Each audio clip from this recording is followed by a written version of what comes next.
Alors, bonjour à tous et bienvenue dans ce tutoriel dans lequel je vais vous montrer comment composer une production trap. Donc c'est assez simple en fait à composer, après il faut prendre le coup et essayer d'enrichir, faire un travail vraiment de profondeur pour que ça sonne le mieux possible. Alors je vais vous montrer comment faire ça vraiment en 5 minutes. Donc ici qu'est-ce qu'on a? On a en fait le piano qui va jouer des arpèges, des anatoles très simples.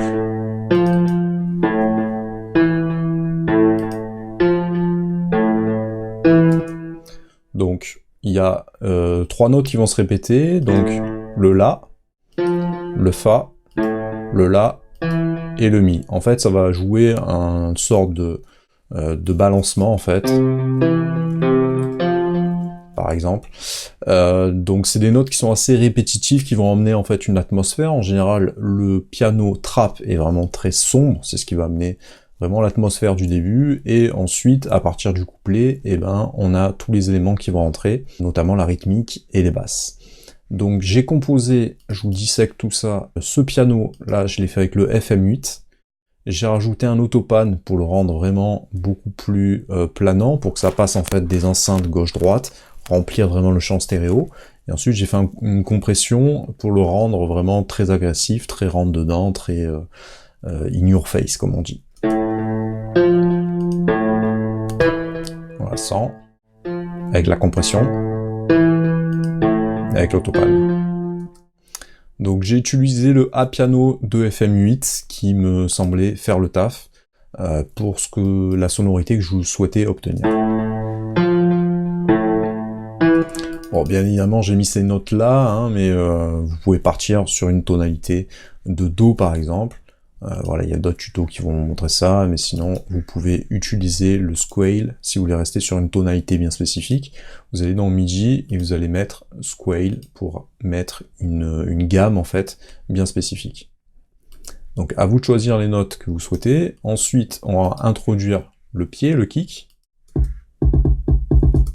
Donc, en fait, c'est important que le pied trap soit vraiment très puissant. Vous pouvez aller sur playmao.fr pour aller télécharger des sons de batterie qui soient cool. Et en fait, c'est important que ça soit pas trop répétitif. Donc ça doit partir un peu dans tous les sens. Moi, j'en ai mis quand même pas mal. Vous pouvez alléger si vous souhaitez.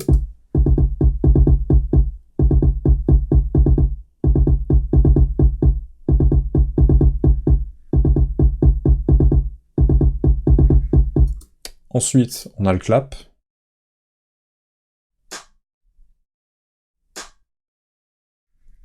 Les deux ensemble.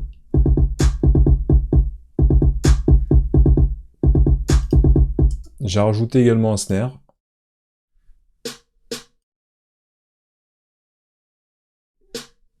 Que j'ai doublé en fait pour obtenir un effet.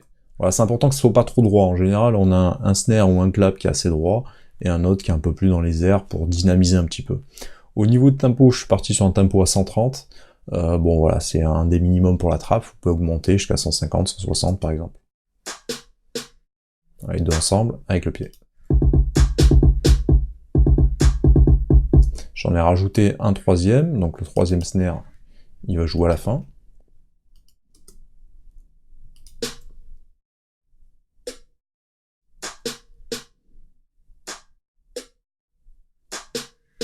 Ensuite, la 808. Donc la 808, elle va jouer en fait quelque chose d'assez simple qui va introduire une espèce de mélodie très simple à retenir, mais qui va vraiment dynamiser le morceau.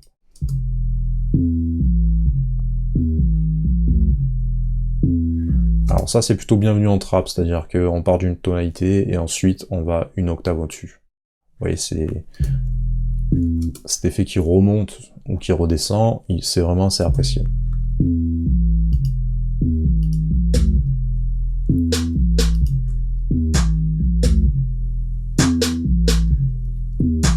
Avec le pied.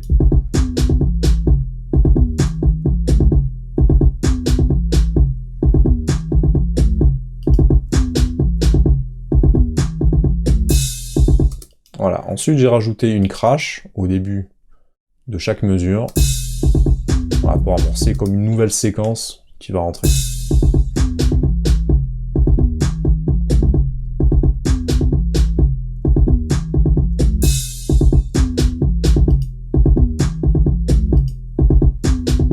Ensuite,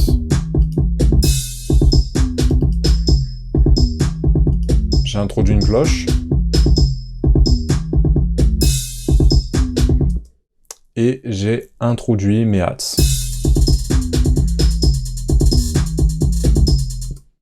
Je vous montre ça de plus près. Donc, ça va jouer soit des croches, soit des doubles croches. Donc, vous voyez qu'il y a un effet en fait d'accélération.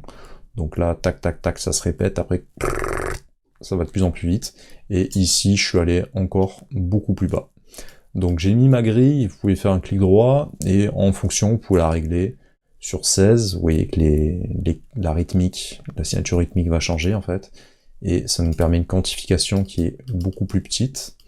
Et on peut également pousser le vis pour faire apparaître du ternaire, pour avoir encore quelque chose de beaucoup plus petit. Et ça permet justement d'introduire ce rythme-là.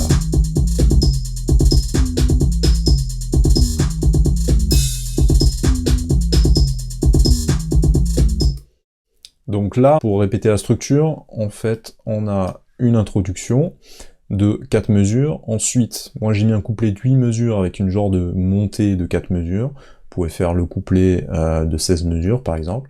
Pour le refrain, ça va être 16 mesures. Moi j'aime bien que ça soit un peu long. Donc 2 fois 8, hein, ça va s'arrêter ici, 8 et 8. Ensuite, on a un break, mais le break ça va correspondre au couplet, avec une nouvelle montée, un nouveau refrain, et une outro derrière. Vous pouvez mettre 3 refrains si vous le souhaitez, mais retenez que les intros c'est entre 4 et 8 mesures, les couplets c'est entre 8 et 16 mesures, refrain en général c'est souvent 16, vous pouvez mettre 32 si vous voulez, mais c'est un peu long, 16 c'est très bien. Ensuite, un couplet de 8 à 16 mesures, un autre refrain qui va être de 16 mesures, ou 32 si vous le répétez 2 fois, et une outro d'environ 8 mesures, ou bien plus, si jamais vous voulez retirer les éléments à la fin progressivement. Donc, tout ça c'était pour le couplet. Je vérifie si j'ai pas raté autre chose. J'ai mis également un tag. Voilà, avec mon blaze ici.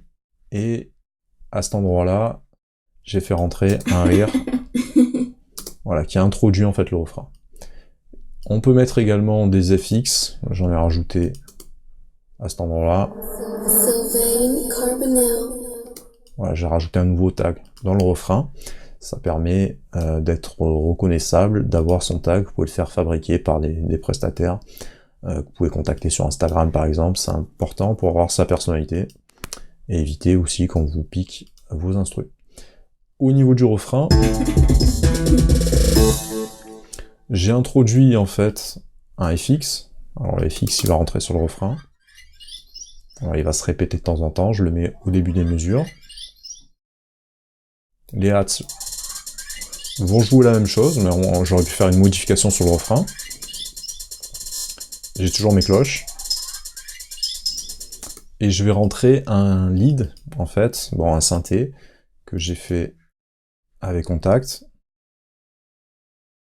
J'ai utilisé Retro Machine. Je vous renvoie aux formations sur Native Instruments. J'ai quasiment fait des formations sur tous les logiciels, et c'est vraiment très intéressant pour comprendre voilà, vraiment comment ça fonctionne pour fabriquer ces sons. Donc j'ai utilisé celui-là, et ça donne ça. Alors le refrain est un peu bateau, je pense que je vais revenir dessus, mais il est assez agressif, et c'est ce qu'il faut en fait pour mettre de la tension dans la trap music.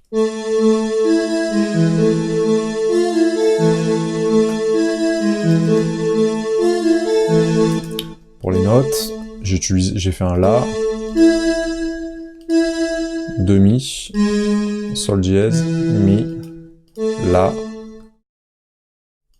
Fa, Mi, La, et ici un mini accord de notes, La et Mi.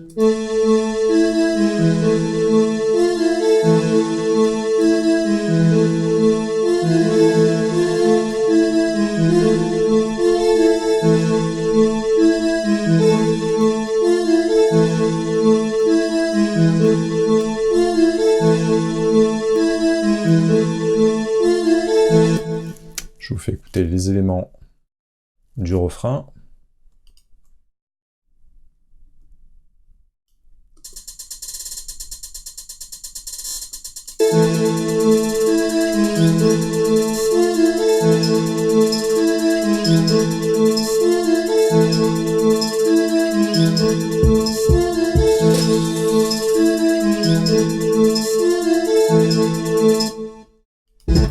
Alors ici, en fait, de temps en temps, à la fin des mesures, c'est-à-dire une mesure est composée de 4 temps, 1, 2, 3, 4, à la fin du quatrième, je fais un petit roulement en fait pour renvoyer et faire une petite variation pour ramener encore plus d'intensité. Alors pour ce faire, j'ai renversé une crash ici. Je vais vous le faire écouter en solo. Voilà, c'est vraiment une crash qui est inversée.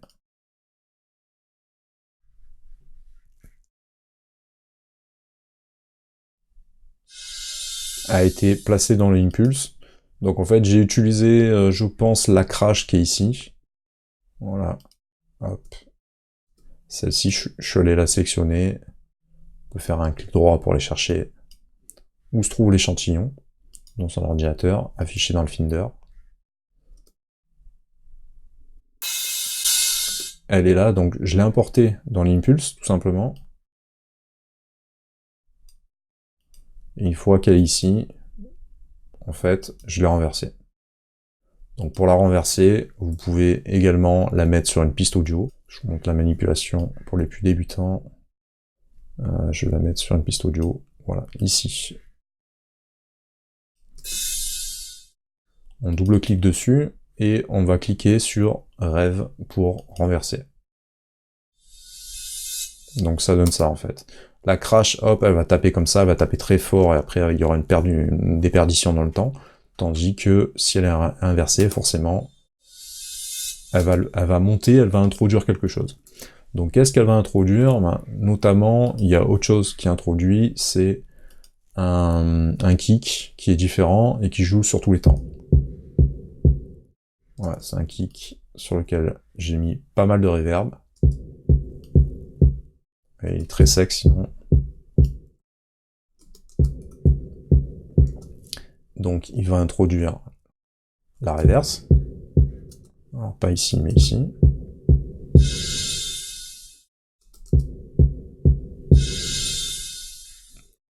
Et ça va introduire le roulement de snare. Voilà, qui est assez militaire, donc il va jouer sur la fin, à partir du troisième temps, et à partir du quatrième temps, il va s'accélérer de plus en plus. Donc pour rappel, vous pouvez jouer ici au niveau de la grille. Donc là, par exemple, je suis en croche, je suis en double croche. Si je passe en triple croche, hop, j'ai des valeurs qui sont beaucoup plus petites. Et si je me mets en ternaire, bon le ternaire est déjà activé. Voilà, sans le ternaire, je reste en triple croche. Si j'active le ternaire, j'ai des cases qui sont encore plus petites. Sinon, manuellement, vous pouvez le réduire et dupliquer. Voilà, pour créer un effet. Donc ce petit roulement, voilà, ça va introduire quelque chose. Je vous fais écouter tout l'ensemble maintenant.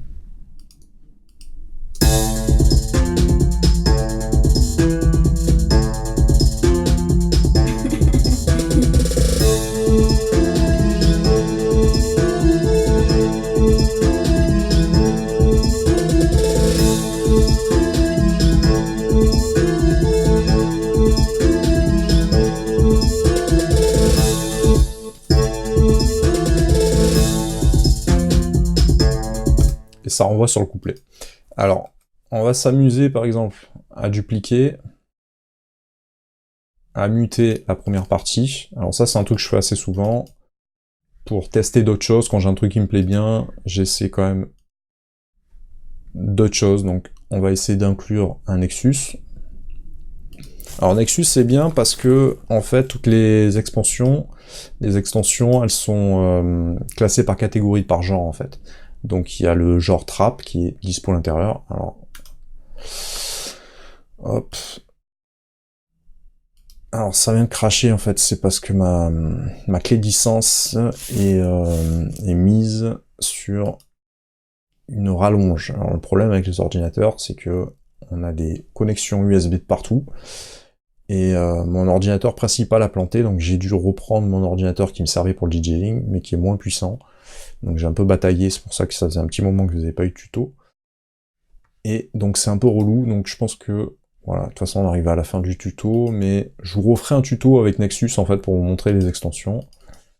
Bon voilà, c'est un peu chiant Nexus, parce que ça fonctionne qu'avec des licences, et voilà, ça introduit des problèmes informatiques. Donc la trap musique, c'est vraiment très simple, c'est quelque chose d'assez lent, même si les tempos sont élevés, puisque ça joue à peu près à 2 fois, ça se calcule en 2 fois moins lentement, c'est assez aéré en fait, et c'est, même si le rythme est très lent, ça veut dire le piano, voilà, il met du temps il est très lancinant en fait, il est plus là pour créer une atmosphère, mais ensuite c'est au niveau des hats, en fait, les charlets qui vont introduire du speed 2 fois plus rapide, et les pieds également qui sont qui sont pas placés sur tous les temps comme la boom bap ou la house, la musique électronique, ils sont voilà, vraiment là pour ramener de l'attention. Donc la rythmique est là justement pour doubler le rythme, ce qui crée un peu une confusion, et ce qui est assez intéressant. Donc pour les rappeurs, c'est intéressant la trap parce que on peut, entre guillemets, développer une certaine musicalité. Bon, dans les faits, on la voit pas toujours la musicalité, mais ça laisse de la place en fait pour tester des choses qui sont a priori plus musicales, contrairement à la boom bap qui est très droite, hein, sur lequel le flow permet pas beaucoup de fantaisie. Là, on peut se permettre des respirations, et c'est avec les adlibs, c'est-à-dire les bacs, que voilà, on va pouvoir ramener une atmosphère supplémentaire. Donc, en fait, on va ramener une introduction au piano souvent, qui va amener des accords, une certaine tension. En général, ces accords vont jouer très grave. On peut jouer une petite mélodie avec un peu plus de notes, un peu plus dans les aigus, et ensuite on introduit vraiment la rythmique. On peut mettre encore un côté assez mélodique supplémentaire dans le couplet. Dans le refrain, on va partir sur un lead qui est très répétitif ou pas, mais qui est assez épuré, voilà, qui doit être assez agressif, pour rester vraiment dans le thème de la tension. Et c'est quelque chose, voilà, qui va se répéter pendant tout le refrain. On va rajouter des roulements pour essayer de ramener un peu plus de vie, et voilà, le fait qu'on s'ennuie pas. C'est important. On va introduire un deuxième couplet qui est souvent le même que le premier, par exemple, puisque déjà, après un refrain assez chargé, on va apprécier que ça retombe un petit peu.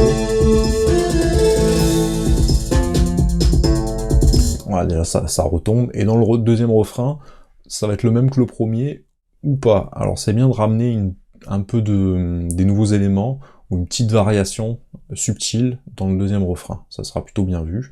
Ou sinon, si vous le faites en 32, bah vous faites 1x16 classique, et dans le deuxième 16, vous retirez un élément, vous rajoutez un élément. Et ensuite, l'outro, ou bien voilà, on repart sur un couplet-refrain supplémentaire, ça dépend combien de temps vous voulez faire durer votre morceau. Bon là je suis à peu près à 2 minutes, ce qui est très très court, mais ça correspond à certains standards maintenant, les musiques hip-hop trap, voilà, qui sont en général de gros bangers, qu'on apprécie faire tourner les voitures, mais voilà, qui sont quand même assez courts, et c'est fait exprès pour qu'on prenne du plaisir à les réécouter plusieurs fois. Mais je pourrais allonger mes couplets, mes refrains si je le souhaite, ou complètement rajouter un nouveau refrain. Donc voilà, c'était un petit tuto vraiment sur la trap. Je vais vous faire des tutoriels sur tous les styles de musique, on va approfondir un peu plus la trap dans d'autres tutoriels, je vais vous montrer dans d'autres vidéos comment trouver des bonnes sonorités qui collent à ce style de musique. Pensez à vous abonner à la chaîne sur YouTube, PlayMAO, et voilà, il y a également d'autres sites qui vont venir pour vous former à l'ingénierie sonore, pour vous former à devenir un bon producteur de musique, etc. Et tout le marketing et la manière de penser, tout le mindset qu'il faut pour devenir un producteur de musique à succès, au-delà de travailler sa musique quotidiennement. Mais voilà, il y a des choses à choper qui font la différence. Et sinon, vous pouvez vous rendre sur playmao.fr pour retrouver l'ensemble des formations qui vont permettre de progresser vraiment sur votre pratique musicale. Voilà, c'est important d'avoir des bases et d'avoir des structures. Il y a des méthodes en fait qui permettent de réussir. C'est bien aussi d'expérimenter pour avoir son propre style, mais sachez que voilà, c'est des styles de musique qui sont très codifiés, donc il est important d'avoir ces codes-là. Il y a des formations sur Ableton Live, il y a des formations qui vont arriver sur d'autres logiciels comme FL Studio, il y en a également des formations sur Pro Tools, il y a des formations sur les meilleurs plugins qui est important de connaître. Sur Native Instruments, j'ai fait un paquet de formations, mais voilà, c'est vraiment des choses très importantes. Il y a la formation complète qui contient toutes les formations qui seront remises à jour constamment à vie. qui est très intéressante de faire, et vous avez également la possibilité de créer votre site internet, voilà, il y a pas mal de choses qui sont disponibles. Vous pouvez me contacter également, PlayMAO, sur Facebook, si vous êtes producteur, vous avez vos instrumentales, je pourrais les mettre en ligne, vous pouvez les vendre également sur la plateforme. Donc voilà, je vous donne rendez-vous, à bientôt pour des prochaines vidéos. Ciao ciao.